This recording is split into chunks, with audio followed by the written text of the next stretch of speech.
बिसफॉस्फोनेट्स। तो ये जो बिसफॉस्फोनेट्स है ये कहाँ पे आता है, किस ग्रुप के क्लासिफिकेशन में आता है? ये आता है कैल्शियम बैलेंस में, ठीक है। तो ऐसे हार्मोन्स एंड ऐसे ड्रग्स जो कि कैल्शियम को रेगुलेट करता है बॉडी के अंदर, ठीक है। तो उसमें क्या क्या आ जाता है क्लासिफिकेशन में? एक तो आ जाता है जो कि कैल्शियम को अब्जॉर्प्शन के लिए प्रमोट करेगा, ठीक है, जो हम फूड से लेते हैं, ठीक है, खाने से लेते हैं या फिर मिल्क लेते हैं, जो भी।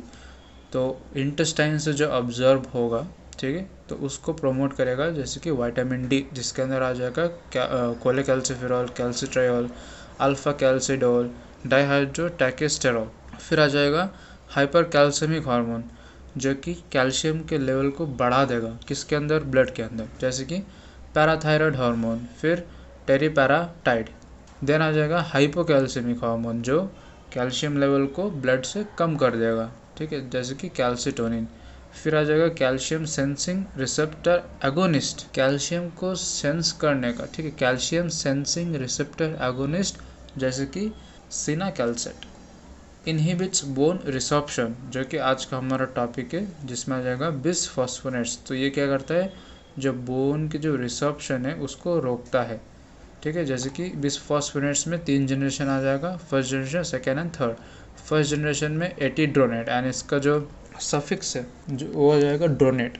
तो एटीड्रोनेट, टेल्यूड्रोनेट। सेकेंड जनरेशन में पामीड्रोनेट, एलेंड्रोनेट, एलेंड्रोनेट इज द इम्पोर्टेंट वन, ठीक है, हाईलाइट किया हुआ है, इबानड्रोनेट। थर्ड जनरेशन में रिजेड्रोनेट या फिर राइस ड्रोनेट, पता नहीं, जोलिड्रोनेट, ठीक है। Bisphosphonates are analogues of the pyrophosphate. They are, ये जो हम डिस्कस किया है, पामीड्रोनेट, ये सब वगैरह, जोलिड्रोनेट, एटीड्रोनेट। तो मैकेनिज्म ऑफ एक्शन क्या है? बिसफॉस्फोनेट्स एक्सर्ट एंटी रिजॉर्प्टिव इफेक्ट। रिजॉर्प्शन का मतलब क्या होता है? रिजॉर्प्शन का मतलब जो हमारी हड्डियां हैं, जो बोन्स हैं, उनमें कुछ ऐसे सेल्स है जिसका नाम होता है ऑस्टियोक्लास्ट। वो क्या करता है, बहुत ही हल्के हल्के से बोन को तोड़ता है इन द सेंस डीमिनरलाइजेशन करता है, ठीक है। जहाँ पे कैल्शियम डिपॉजिट है वहाँ से कैल्शियम निकल जाता है, तो ठीक है, इसको बोला जाता है resorption. They have high affinity for the calcium in the bone. तो जो बिसफॉस्फोनेट्स है इनका हाई एफिनिटी रहता है for the calcium in the bone, accumulates in the area of bone resorption taken by the osteoclast। तो ऑस्टियोक्लास्ट वो cell है, एक multinucleated giant cell type का है, ठीक है। तो ये जो सेल्स है ये बोन को धीरे धीरे खा लेता है, ठीक है, धीरे धीरे डीमिनरलाइज करके लैक्यूने टाइप का बना देता है, ठीक है, स्पेसेस। तो inhibits the ability of the osteoclast to form the ruffled border. तो रफल्ड बॉर्डर क्या होता है, यहाँ पे देखो, ये है एक ऑस्टियोक्लास्ट जिसमें मल्टी न्यूक्लियस है, मल्टीपल न्यूक्लियस है। इसमें क्या हो रहा है, यहाँ पे देखो, यहाँ पे दिख रहा है, इसको बोला जाता है रफल्ड बॉर्डर्स। मतलब ये जो ऑस्टियोक्लास्ट है अभी इनएक्टिव है, जब ये एक्टिव हो जाएगा तो यहाँ से रफल्ड बॉर्डर निकलेगा एंड इस रफल्ड बॉर्डर की हेल्प से बोन को खा लेता है, ठीक है, रिजॉर्प्शन कर लेता है एंड लैक्यूने बनते हैं, स्पेस बन जाता है, ऐसा दिखता है वो, कुछ रफल्ड बॉर्डर्स ऐसा दिखता है। और जो ऑस्टियोब्लास्ट है जो कि बोन को बनाता है वो सिंगल न्यूक्लिएटेड होता है, ठीक है। तो ये हमने देख लिया कि रिजर्व क्या, रफल्ड बॉर्डर।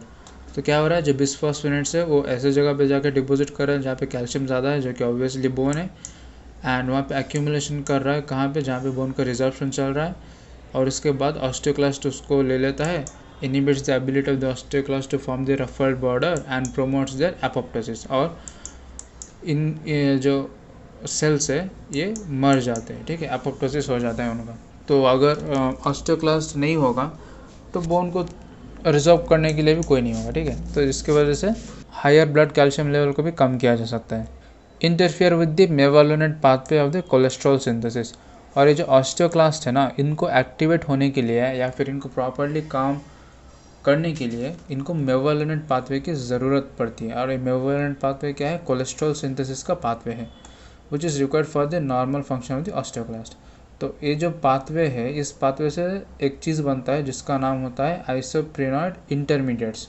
उसमें दो चीज़ होता है, एक है तुम्हारा GGPP और एक है फार्नेसाइल पायरोफॉस्फेट। GGPP का मतलब क्या होता है, जेरिनल पायरोफॉस्फेट, और FPP का मतलब यही है, फार्नेसाइल पायरोफॉस्फेट। तो ये सब क्या है, आइसोप्रेनॉइड इंटरमीडिएट्स जो चाहिए होता है किसको, ऑस्टियोक्लास्ट को प्रॉपर फंक्शनिंग के लिए। तो जो बिसफॉस्फेट है वो क्या कर रहा है, पहले तो रफल्ड बॉर्डर को बनने के लिए रोक रहा है, ठीक है, inhibits the ability of the osteoclast to form the ruffled borders, और उसके बाद मेवलेंट पाथवे को भी रोक रहा है ताकि वो काम ना कर पाए, ठीक है। So this is the important mechanism of action of the alendronate, risedronate etcetera. Pharmacokinetics, bisphosphonates are highly polar, तो ये पोलर है, hence poorly absorb through the GI tract. तो जहाँ पे भी हाईली पोलर होगा that will be poorly absorb through the GI tract. क्यों? क्योंकि परमिएबल होने के लिए या तो लिपिड होना चाहिए, लिपिड मेम्ब्रेन है ना, तो नॉन पोलर होना चाहिए। A part of the absorbed drug is incorporated into the bone and remains for long, from months to years. The free drug is excreted unchanged in the urine. Zoledronate has less irritant effect on injected vein. It is infused over 15 minutes unlike tamidronate. It can be administered once in a year. तो ये बहुत long तक रहता है। ये क्या बोल रहा है, जो बोन में डिपोजिट हो गया, इनकॉर्पोरेट हो गया है, वो मंथ्स या फिर ईयर्स तक भी रह सकते हैं। और जो अनचेंज्ड फॉर्म, जो मतलब फ्री ड्रग है, वो अनचेंज्ड फॉर्म में यूरिन के थ्रू चला जाता है। फिर आ जाता है यूजेस के बारे में कि बिसफॉस्फोनेट्स के यूजेस क्या क्या है। एक तो आ जाएगा पेजेट्स डिसीज़। पेजेट्स डिसीज़ क्या होता है, एक ऐसा बोन का डिसऑर्डर है जहाँ पे जो ऑस्टियोक्लास्ट का जो एक्टिविटी है बहुत ज़्यादा बढ़ जाता है, ठीक है, जिसकी वजह से बोन बहुत ज़्यादा रिसॉर्प्शन होने लगता है, बोन डिफॉर्म मतलब हड्डी कमज़ोर होने लगती है धीरे धीरे, ठीक है। Bisphosphonates are the treatment of the choice for the Paget's disease. They are usually given cyclically. They reduce bone pain and decreases alkaline phosphatase level. यहाँ पे देखो, ये जो है, ये एक सेकेंड, ये है देखो Piaget's disease of the bone, जहाँ पे क्या हो रहा है, यहाँ पे देखो हड्डी कमज़ोर हो रही है, कमज़ोर होने की वजह से यहाँ पे फ्रैक्चर्स बन रहा है। तो disorders with a lot of bone remodelling, यानी बोन रीमॉडलिंग कौन करता है, ऑस्टियोब्लास्ट एंड ऑस्टियोक्लास्ट, जिसमें ऑस्टियोक्लास्ट का पॉपुलेशन बहुत ज़्यादा रहता है, एक्टिविटी बहुत ज़्यादा रहता है, जिसकी वजह से हड्डियाँ कमज़ोर हो जाती है, ठीक है। तो increase bone resorption, disorganised and increase bone growth. उसके बाद skeletal deformities, fragile bones and potential fractures affect single bone और सेवरल बोन्स, ठीक है। कमिंग बैक हियर, तो पेजेस डिसीज हमने देख लिया। For the prevention and treatment of the post menopausal osteoporosis, ये जनरली हर एक वुमेन में होता है जब उनका मेनोपॉज हो जाता है, उसके बाद हड्डियाँ कमज़ोर होने लगती है, ठीक है। इसलिए टीवी में देखते हो ना एडवर्टाइजमेंट की कैल्शियम का कुछ जूस, पता नहीं क्या है वो, हॉर्लिक्स वगैरह के बारे में एडवर्टाइजमेंट आता है वुमेन के लिए। So these drugs improve bone mineral density and reduces incidence of the vertebral fracture. To prevent corticosteroid induced osteoporosis, तो ये जो कॉर्टिकोस्टेरॉइड्स है ये भी ऑस्टियोपोरोसिस करता है, ठीक है। तो अगर तुम स्टेरॉइड्स ले रहे हो तो to prevent the corticosteroid induced osteoporosis along with the oral calcium, तो बिसफॉस्फोनेट के साथ ओरल कैल्शियम कार्बोनेट भी देना होता है। Hypercalcaemia of the malignancy, bisphosphonates control the hypercalcaemia. Hypercalcaemia क्यों होगा, अगर पैराथायरॉयड ग्लैंड बहुत ज़्यादा एक्टिविटी कर रहा है तो जिसकी वजह से फिर से ऑस्टियोक्लास्टिक एक्टिविटी बढ़ जाएगा। तो एट द एंड वो कहाँ से आ रहा है, बोन से आ रहा है। कैसे आ रहा है, टूट के आ रहा है। So bisphosphonates control hypercalcaemia by inhibiting the bone resorption. Zoledronate is the most potent and is the drug of choice for the malignant hypercalcemia.